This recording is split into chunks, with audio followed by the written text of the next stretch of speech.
Hey all, வணக்கம் and welcome back to Bagi's kitchen Mormilagai. இன்னைக்கு நம்ம பார்க்க போறது ஒரு க்ரீமியான டெக்ஸ்சர்ல சொல்றேன், டேஸ்ட்ல இல்ல. க்ரீமியான டெலிஷியஸான அப்படியே திக்கான ஒரு வத்த குழம்பு எப்படி பண்ணலாம் அப்படினு பார்க்கலாம். என்னோட ஸ்டைல்ல நான் எப்படி பண்ணுவேனோ அதை உங்களுக்கு இன்னைக்கு வந்து வீடியோவா எடுத்துர்க்கேன். என்னெல்லாம் இன்கிரிடியன்ட்ஸ் தேவை, அதை எப்படி பண்ணலாம் அப்படினு பார்க்கலாம். வாங்க வீடியோக்குள்ள போலாம். ஓகே, வத்த குழம்பு ஸ்டார்ட் பண்ணலாமா? அதுக்கு ஃபர்ஸ்ட் அடுப்பு ஆன் பண்ணிக்கிறோம். ஒரு பாத்திரம் வச்சு நான் இன்றைக்கி வந்து வெங்காயம், பூண்டு, கத்திரிக்காய் போட்டு பண்ண போகிறேன். கத்திரிக்காயை வந்து ஒரு 4 கத்திரிக்காய் தான் எடுத்து வச்சுருக்கேன். இந்த மாதிரி 4 கட் பண்ணி வச்சுக்கோங்க. வேறு எதுவும் பண்ண தேவையில்லை.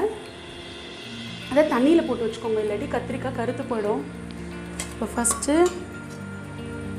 ஒரு டேபிள் ஸ்பூன் அளவுக்கு நல்லெண்ணெய் சேர்த்துட்டு இந்த கத்திரிக்காயை லைட்டாக ஃப்ரை பண்ணி எடுத்துக்கலாம். தண்ணியிலேருந்து எடுத்துடலாம் கத்திரிக்காயை, இந்த எண்ணெய் காயறதுக்குள்ளே. கத்திரிக்காயெலாம் கட் பண்ணி எப்போவும் தண்ணியில் போட்டுக்கணும், இல்லாட்டி அது வந்து ஆக்சிடைஸ் ஆகிடும், அப்புறம் டேஸ்ட்டே மாறிடும். அதுக்காக ஒரு 4 பீஸ் கத்திரிக்காய் இந்த எண்ணெயில் போட்டு லைட்டாக அந்த மேல் தோல் வந்து ஃப்ரை ஆகிற அளவுக்கு ஃப்ரை பண்ணிட்டா போதும். அதுக்கு மேலே ஃப்ரை பண்ணணும்னு அவசியம் இல்லை.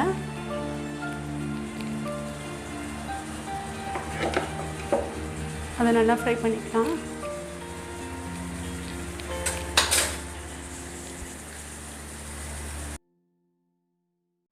அளவுக்கு இந்த கத்திரிக்காய் ரோஸ்ட் ஆனால் போகிறோம். அந்த கலர் மேல் தோல் மாதிரி இருக்கு இல்லையா, அந்த அளவுக்கு ரோஸ்ட் ஆனால் போகிறோம். இதை எண்ணெயிலேருந்து ரிமூவ் பண்ணிக்கலாம்.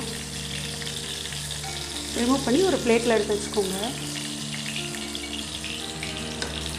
இப்போது வெத்த குழம்புக்கு நல்லெண்ணெயில் தான் வெத்த குழம்பு பண்ணோம், அப்போ தான் டேஸ்ட் நல்லாயிருக்கும். ஒரு 2 டேபிள் ஸ்பூன் அளவுக்கு எண்ணெய் சேர்த்துக்க போகிறேன். வெத்த குழம்பு சேர்த்து கொஞ்சம் எக்ஸ்ட்ரா எண்ணெய் விட்டுக்கோங்க, அப்போ தான் நல்லாயிருக்கும். 2 டேபிள் ஸ்பூன் சேர்த்தாச்சு. 2 டேபிள் ஸ்பூன் நல்லெண்ணெயில் முதல்ல 1 டீஸ்பூன் அளவுக்கு கடுகு சேர்த்துக்கலாம்.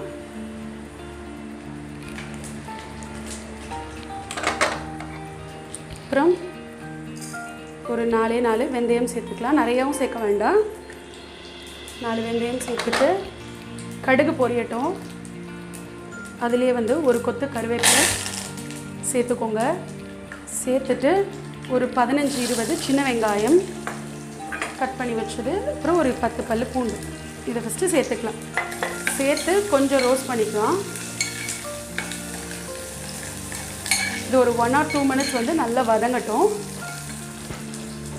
இதில் வந்து 1 டீஸ்பூன் மஞ்சள் பொடி சேர்த்துக்கலாம். 1 டீஸ்பூன் அளவுக்கு மஞ்சள் பொடி. ஒரு 2 மினிட்ஸ் ஆயிடுச்சு. மஞ்சள் பொடி சேர்த்துட்டு இப்போ இதில் கல்லுப்பு சேர்த்துக்கலாம். நான் வந்து ஒரு டீஸ்பூன் அளவுக்கு கல்லுப்பு சேர்க்குறேன்.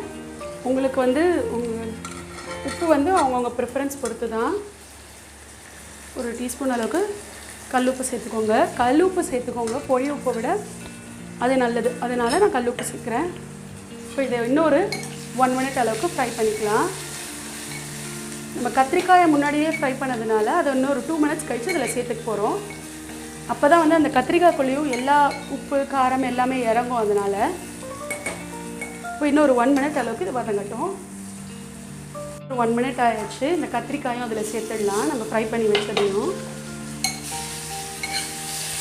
இது கொஞ்சம் நல்லா டோஸ்ட் ஆகும் இல்லையா, நல்லா பாருங்கள். அந்த வெங்காயம் பூண்டெல்லாம் நல்லா ரோஸ்ட் ஆகிருக்கும். இந்த அளவுக்கு வதக்கிக்கோங்க, அப்போ தான் உங்களுக்கு வந்து டேஸ்ட் சூப்பராக இருக்கும்.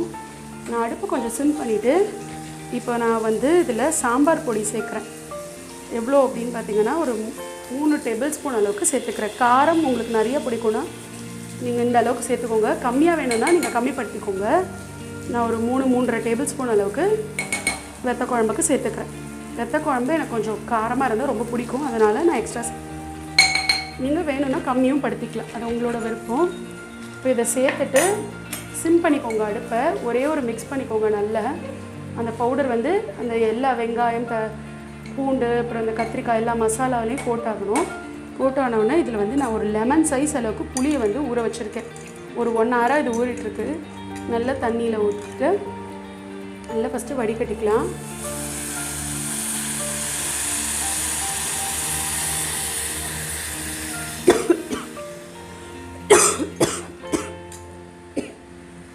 அடுப்பை சிம் பண்ணிக்கலன்னா இதான் பிரச்சனையாகும். நான் சிம்மில் வச்சுருக்கும் போதே நான் இன்னும் கொஞ்சம் புளியை மறுபடியும் கரைச்சி விட்டுட்டு போகிறேன். ஒரு 1/2 டம்ளர் அளவுக்கு தண்ணியில் 1/2 டம்ளர் தண்ணி விட்டு இந்த புளியை நல்லா திருப்பி கரைச்சிட்டு நல்லா கலந்துக்கோங்க.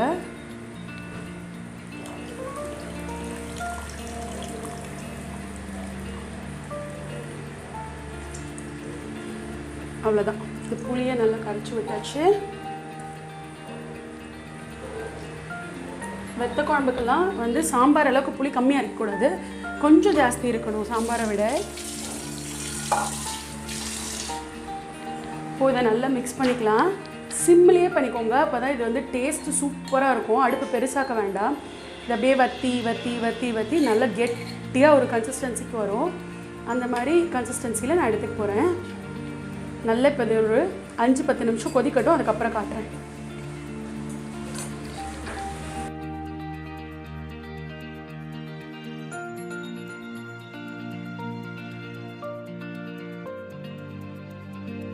அதுதான் இப்போ பார்த்தாலே தெரியும் உங்களுக்கு. நம்ம விட்டும்போது இங்கே இருந்தது தண்ணி இல்லையா, இப்போ பாருங்கள் இவ்வளோ தூரம் கம்மியாக இருக்குது, கெட்டியாக இருக்குது. உங்களுக்கு தேவையான கன்சிஸ்டன்சி தான். தண்ணியாக பிடிக்கணும் தண்ணியாக வச்சுக்கலாம், கெட்டியாக பிடிக்கணும் கெட்டியாக பண்ணிக்கலாம். இன்னும் நல்லா சுண்டி பிடிக்கும் அப்படின்னா நல்லா சிம்மில் வச்சுட்டு அப்பப்போ மட்டும் கிண்டி விட்டுண்டா போகிறோம். அதுக்கு கொஞ்சம் டிலே ஆகும். இப்போது துளி ஒரு பிஞ்ச் வெல்லம் சேர்த்துக்கோங்க. என்கிட்ட பவுடர் சுகர், அதாவது பவுடர் ஜாகரி, அதை நான் சேர்த்துக்கிறேன். ஒரே ஒரு பிஞ்ச், அந்த எல்லா டேஸ்ட்டும் பேலன்ஸ் பண்ணுறதுக்காக இதில் வெல்லம் சேர்த்துக்கிறோம். நம்ம ஸ்வீட்லாம் பண்ணால் ஒரு சுட்டிக்கு உப்பு சேர்க்குற மாதிரி. அப்புறம் இதில் ஒரே ஒரு கரண்டி நல்லெண்ணெய் மேலாக சேர்த்துக்க போகிறேன். 1 டேபிள் ஸ்பூன் அளவுக்கு. நான் எப்போது இப்படி தான் சேர்ப்பேன். உங்கள் இஷ்டம், நீங்கள் வேணும்னா அதை சேர்த்துக்கோங்க, இல்லை வேண்டாம் அப்படின்னா விட்டுடலாம், நோ ப்ராப்ளம். இன்னும் ஒரு 2 நிமிஷம் கொதிச்சுது அப்படின்னா நம்மளோட வத்த குழம்பு ரெடி. பூண்டு வெங்காயம் கத்திரிக்காய் வத்த குழம்பு ரெடி.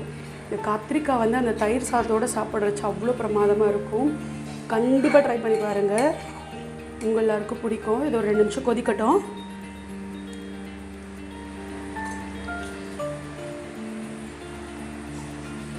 அவ்வளோதான், நம்மளோட வத்த குழம்பு ரெடி. அடுப்பு ஆஃப் பண்ணியாச்சு. ஆஃப் பண்ணி அப்படியே ஒரு 5 நிமிஷம் விட்டிங்க அப்படின்னா அது இன்னும் கொஞ்சம் திக்காகும். அப்புறம் நம்ம சாப்பிட ரெடி பண்ணிக்கலாம். இது வந்து நீங்கள் வந்து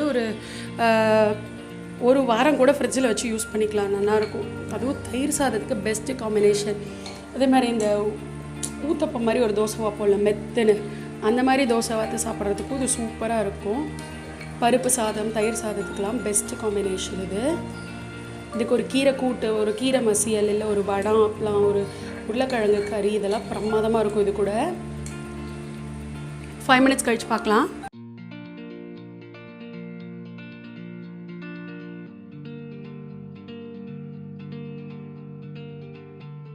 ஹோப் உங்கள் எல்லாருக்குமே இந்த வத்த குழம்பு ரெசிபி பிடிச்சிருக்கும் அப்படின்னு நம்புகிறேன். இந்த வத்த குழம்புக்கு பல்லாயிரம் வெரைட்டிஸ் இருக்குது, வேறு ஆல்ட்ரேஷன்ஸ்க்கு வெஜிடபிள்ஸ் யூஸ் பண்ணலாம். நான் வந்து எனக்கு பிடிச்ச வெஜிடபிள்ஸ் யூஸ் பண்ணியிருக்கேன். உங்களுக்கு எது வேணுமோ நீங்கள் யூஸ் பண்ணிக்கலாம். இந்த வீடியோ பிடிச்சிருந்தது அப்படின்னா லைக் பண்ணுங்கள், ஷேர் பண்ணுங்கள், கமெண்ட் பண்ணுங்கள். இது வரைக்கும் நம்ம சேனலை சப்ஸ்கிரைப் பண்ணல அப்படின்னா சப்ஸ்கிரைப் பண்ணிட்டு பக்கத்தில் இருக்கிற பெல் ஐக்கனை தட்டி விட்டுக்கோங்க. அதில் ஆளுங்கிற ஆப்ஷன் சூஸ் பண்ணிக்கோங்க. அடுத்தடுத்த வீடியோஸோட நோட்டிஃபிகேஷன் உங்களுக்கு தெரியறதுக்காக. இதே மாதிரி ஒரு இன்ட்ரெஸ்டிங்கான வீடியோவில் அடுத்து உங்களை சந்திக்கிற வரைக்கும் டாடா பை பை. இது பாகிஸ் கிச்சன் மோர்மிளகாய், ஸ்ட்ரிக்ட்லி வெஜிடேரியன்.